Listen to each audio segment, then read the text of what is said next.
Good morning, Opening Pathways viewers. This is Tom Lenoble, and welcome to the show. I have an exciting guest for you today. We have Maryam with us, and I'm going to let Maryam say her last name so I don't mess it up because I love her last name. And she is the founder of Attesto. And I am looking forward, Maryam, to you telling us your last name and all about Attesto. And I really want to know what sparked your idea to found it. So please take it away and welcome to the show. Fantastic. Thank you so much for having me. And hello to everyone who is listening and watching. My name is Maryam Mahdaviani. Maryam is fine as well. And yeah, I'm founder of Attesto. Before founding Attesto, I was a hiring manager for many years, and as an operator, and also as a startup founder. A lot of times, I was trying to find the right talent. I could see the pain for organizations and on the other side for candidates. I was thinking as the way we work is changing and is evolving with more global workforce, the use of AI. We have the past challenges, but also we have the new challenges that are introduced. So I was very much interested in building platforms to facilitate how people and organizations trust each other and to be able to work effectively. And that was the main reason I started this journey. Thank you, Maryam. And I want to know, when was the moment you said to yourself, this is my path? Which part of it? The founding of Attesto? Yes, yes. Um, since I was actually in grad school years ago, I always wanted to build products that solve real problems. And I was fascinated about just building and figuring out how we could, with things that I build, we could change how people do things and help them. So it's been a long time that I realized that this is my path. But for Attesto, I guess it evolved to really get to the point that we are right now, similar to any other startup. But as a builder and a startup founder, it's been many years actually. It's been about like 15 years that I realized that this is truly what I want to do. Good, good. Early in life, I find that what we're doing together, there was some role model or someone who had an influence in our early life. Who is that for you? Um, Early life. I think, earlier in life, when I was in elementary school, I wanted to be a scientist and a mathematician. So I was kind of looking at those role models. But I think throughout my life, one of the biggest influences on me is coming from my grandfather. The way he was looking at the world and taking risks. So I think he's been one of the biggest influencers in my life. Yeah, I often find it's a parent or a grandparent someone remembers, and I love that smile you get when you think about him. So tell me this, with Attesto, was there ever a time you doubted your vision? Um, yes, I mean, to be truthful, you do doubt the vision, and I think it's actually healthy to question things. And it might not be the big problem that you're solving, but definitely like how you're approaching it. And because oftentimes when you want to take a company off the ground, you might have the big vision, but then the challenge is where to start and which problem to focus on. And I didn't really doubt the very kind of grand vision. However, yes, there have been times that I question, is this the right problem to start with? Yes. If someone was watching you back from your early days, let's talk about maybe when you were in school or thereafter in early ventures, what would surprise them most about what you're doing today with Attesto?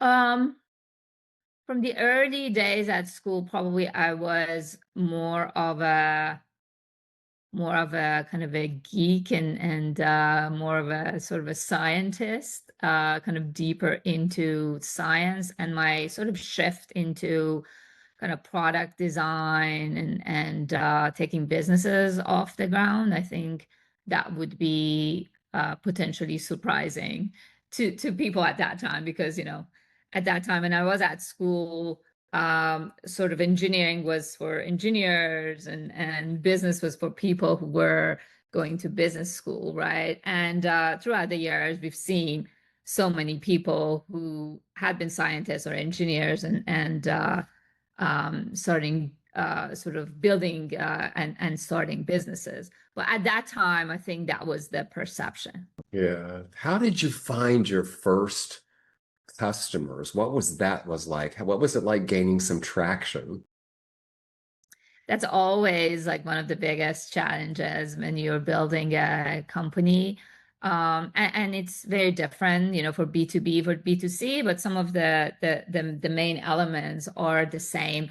But when you're building a business, sorry, a product for a business, a lot of times you might start with a prototype and kind of starting a conversation with people in your network or some people that you reach out to see if they are willing to have a conversation with you, take a look at your demo and give that feedback. And that's definitely way more insightful rather than, having a very high level conversation, because then you can visualize it. But, the next step is like kind of testing their commitment, because if they are willing to commit either their time to test it out, to let you integrate with their workflows and platforms. And then the next thing is, the bigger test is actually if they're willing to pay for it. Then these are sort of the levels that you're actually testing if they are truly interested in it and if this is actually solving a pain. But the reality is that in the very beginning, it's also hard to have a full-fledged product, right? Because you don't want to invest that much, money in a full-fledged product if this is actually a product that people are not buying. So finding the first customers first, you focus on these like design partners in a way. And you tap into your network, maybe like extended network. Maybe you could recruit people, on LinkedIn or conferences. And through those engagements, you learn a lot and the product evolves. And sometimes these design partners become your early customers. Sometimes they don't. But that's one way to have some of those early customers, and that happened for us. And then after that, it was just kind of finding different ways that we could engage with people or companies that can potentially use our product, and just start like having the conversation, making adjustments either on the product or pricing or how they can get tested out. So it's not really like a one formula that would work, but for us definitely started with design partnership. Yeah, I love this. So, this is a great segue into this next question of, we live in this time, which seems like it's been going on forever, but especially now, of heightened innovation and technology with the evolution of AI. I get to speak to a lot of AI founders and CEOs on this podcast, and I'm fascinated by the areas they're working in and the niches they're creating. But AI is definitely here to stay. And time for us all to get on board. But my question for you is how do you balance these new technologies and innovation with sustainability? How do you look for new tools that that are costly and bring some money to the business, you're taking away really from the bottom line, along with keeping the lights on? How do you balance those two things? Um, are you talking about like us as a company, how we are doing it? Because we are Yeah. also an AI solution provider. Are you talking about the businesses? Yeah. How do you spend the money on that, but also run day to day? There's a balance there. Like, we don't have unlimited, usually, resources. I think it's a very interesting question. For us, it's a slightly different because we're also an AI solution provider and we are actually building AI agents. So this is a question that we often answer for our customers, right? Because they want to build a business case. And a lot of times, the conversation starts because they are curious, because they know that, okay, AI is here to stay. They don't want to fall behind, so they start a conversation, but then they have to make the business case and answer the exact question that you have here, which is, okay, well, if you're spending money for like, let's say, a test of AI agents, and you're spending time to train it and provide feedback, what is it that we're actually gaining, and sort of building that business case. And it's actually one of the most fascinating problems that is not that straightforward. And there's, I think, opportunity there for people to help businesses to kind of monitor that sort of the return on investment. And so the thing is, every business has, and every, like, within a company, actually, every team has different KPIs. And it becomes very important for these teams that are adopting AI to become very clear about their KPIs, because whether it's their team KPI or human KPI, or is this going to be delivered by AI, doesn't matter. They have the same KPI. So they have to, if they are very clear on the KPI, then they can actually set expectations for their AI agents or AI solutions as well, and sort of monitor that, and then to actually figure out, well, in the beginning, if this is the right decision for them. And then as time goes by, they can actually monitor and assess that if this is actually the right investment and if this is the right tool. So what we are seeing right now in the market, like, it happens to us as a team as well. Like, sometimes we just try things because we are exploring and we don't want to fall behind. But very quickly you have to, like, really get crystal clear about it. Okay, what is it that you are trying to achieve, and what are those KPIs? And to be able to see that, okay, well, AI as your employees, if you think about AI agents as your employees, or basically your co-pilot, how are they actually helping you? And Yes. you don't want to use it just because it's cool, unless you're after entertainment. But what are the things that you can achieve? And I think having those KPIs, similar to managing any successful team, kind of a traditional team, being crystal clear on the sort of the OKRs and the objectives is key. Wonderful. I talked with one CEO, and his niche is something he calls collaborative AI. And he looks at it as you sort of have an assistant beside you that just gets to know you better and better and better, and makes you more efficient, and you can rely on them more, just like you would any relationship that you work with. And I love that concept because it feels like it takes a little bit of, dismantles a little bit of this whole idea that it's going to eradicate all of us from our positions and what we're working on. So, all right, I want to know this, Miriam. How do you know when to pivot or push through? Oh wow, this is the sort of the traditional exploitation versus exploration question, right? Like when you're in a casino, like, should I actually stay with the same machine or move on, right? So this A is good analogy. exactly. I mean, again one of the hard problems, and part of it is collecting data and signals. So whether it's a pivot or it's a sort of a adjustments to a product. What I used to actually talk about years ago when I was running product teams was collecting signals to fuel your intuition. Because, especially when you're a startup and the space is changing, evolving, it's changing fast and evolving fast, you just don't have a lot of data to make truly data-driven decisions. So you basically collect data and testings to have the signals so you have better intuition.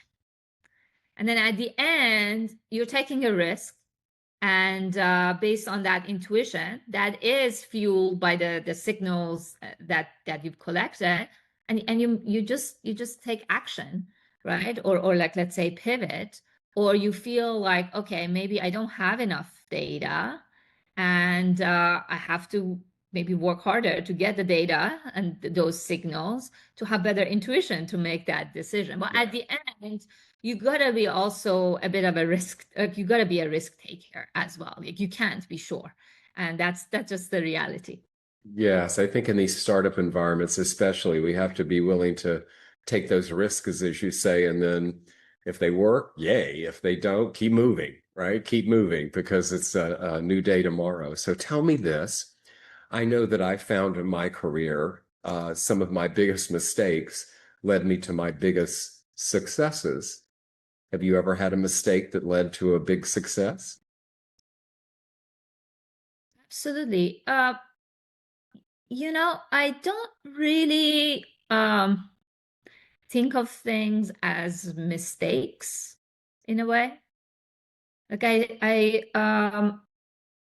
if I'm actually intentionally making a decision, it might not have the best outcome, but I don't call it a mistake.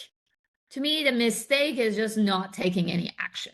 But if you are taking an action, I don't call it a mistake.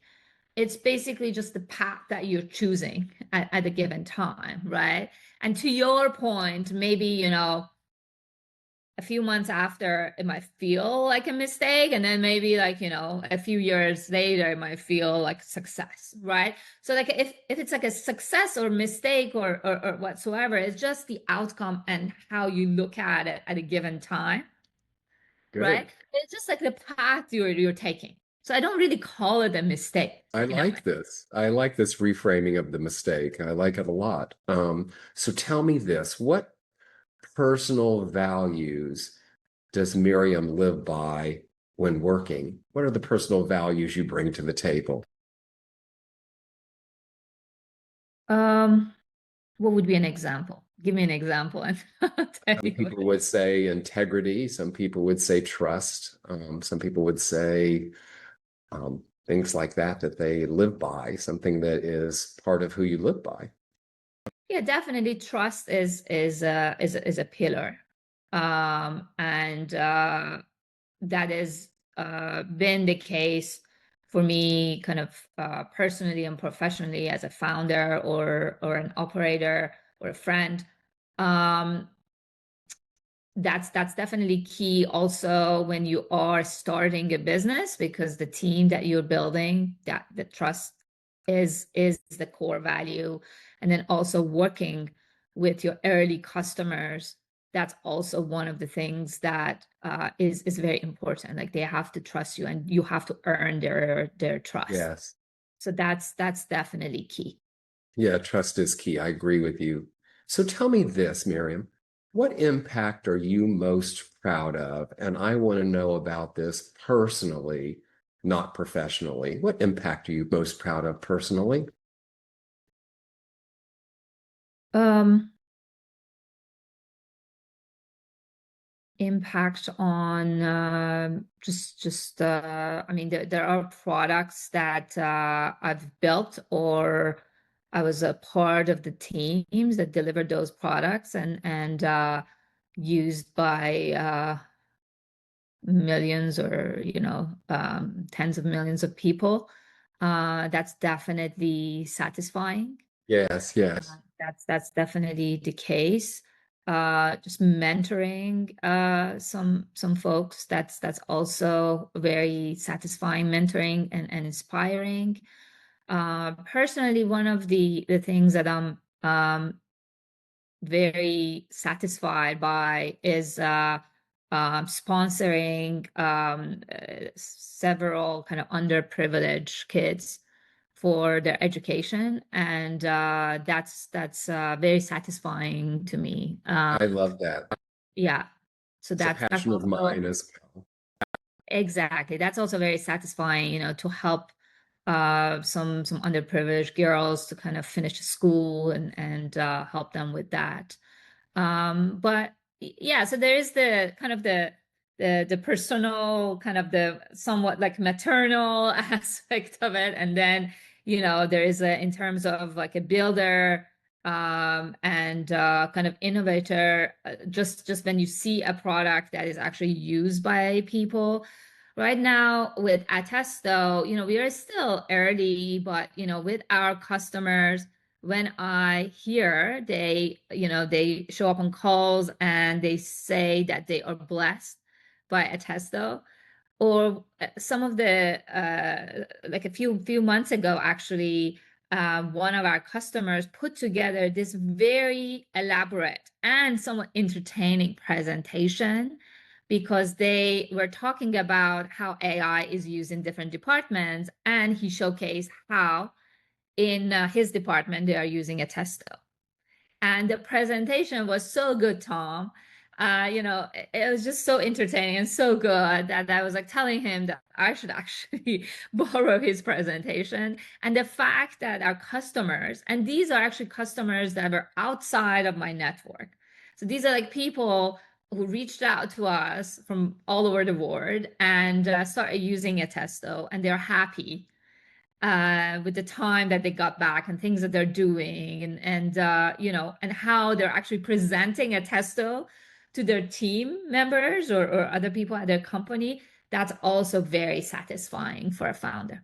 Good. I love that. Yes. It's great when we hear good stuff from our customers, right? Absolutely. That's Especially the best. when we know we've inspired them and made a change. So tell me this, how do you define success beyond metrics? What does success mean to you, separate from all those numbers and KPIs? I think sort of working and building intentionally uh, is success in my life. Like kind of living intentionally, and then when it comes to working and building, kind of doing that intentionally. As so there was this saying, I actually don't remember the exact wording, but it was about like, okay, you might not become successful if just because you're the smartest or you work the hardest. But the key is that you actually work intentionally, and as hard and intentional as you could. So I think as a human in the short life that we have, right, when we look back and we feel like we gave it our 100%, that is success. Yes, I love this word intentional. It's a great one. Thank you for sharing that wisdom with us. So tell me this, how does Miriam balance being a leader with being a learner? Very good question. So I think you are a good leader if you are also a good learner, and you are just open to learn from anyone at any given point. Yes. Right. So I think that is building trust with your team. I mean, definitely you could also learn from other leaders and get inspired by how they lead, but just learning from your team and being open to that is building the trust. It is. I agree with you. It's really, really, I think, important, and successful organizations that I know, they have this model of leadership that they're willing to listen and realize that other people have great ideas too. In fact, we just might learn something by listening to those ideas that makes us a better leader. So I love this. Tell me this, what's the boldest vision for Attesto for the next 5 years? Um, Completely changing how people are working right now. We are seeing this big challenge with a bigger challenge than a few years ago for people who don't have access to networks, or maybe didn't work to didn't go to kind of brand name schools, or work at top companies, to basically, even though they're talented, sort of get the opportunities, the work opportunities. So that was the challenge, and it's getting worse with the lack of trust that is happening right now when it comes to Yes. hiring and collaborating.